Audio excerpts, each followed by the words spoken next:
শিক্ষকদের পেশাগত দক্ষতা বৃদ্ধির লক্ষ্যে কক্সবাজারের রামুর রাজারকুল ইসলামিয়া বালিকা দাখিল মাদ্রাসা ও রামু ইকরা মডেল একাডেমির যৌথ উদ্যোগে অর্ধদিবসব্যাপী ইন-হাউস প্রশিক্ষণ অনুষ্ঠিত হয়েছে। শনিবার ২৭ সেপ্টেম্বর সকাল ৯টায় রাজারকুল ইসলামিয়া বালিকা দাখিল মাদ্রাসার মিলনায়তনে এই প্রশিক্ষণের আয়োজন করা হয়।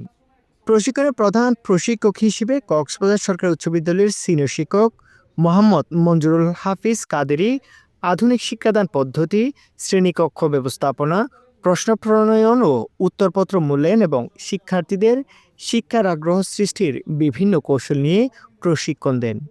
অনুষ্ঠানে মাদ্রাসা পরিচালনা কমিটির সভাপতি মাস্টার শফিকুল ইসলাম প্রধান অতিথি হিসেবে উপস্থিত ছিলেন। বিশেষ অতিথি ছিলেন রামু ইকরা মডেল একাডেমির নির্বাহী পরিচালক মাওলানা আব্দুল মান্নান এবং Cox's Bazar international university Islamic studies বিভাগের প্রভাষক নাইমুদ্দিন মাহমুদ।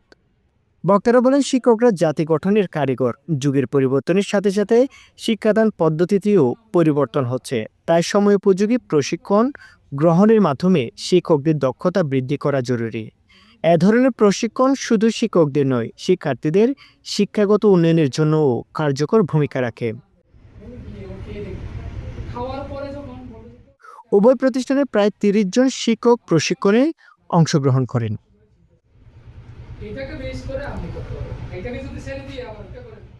নিউজ ডেস্ক, রামু বার্তা।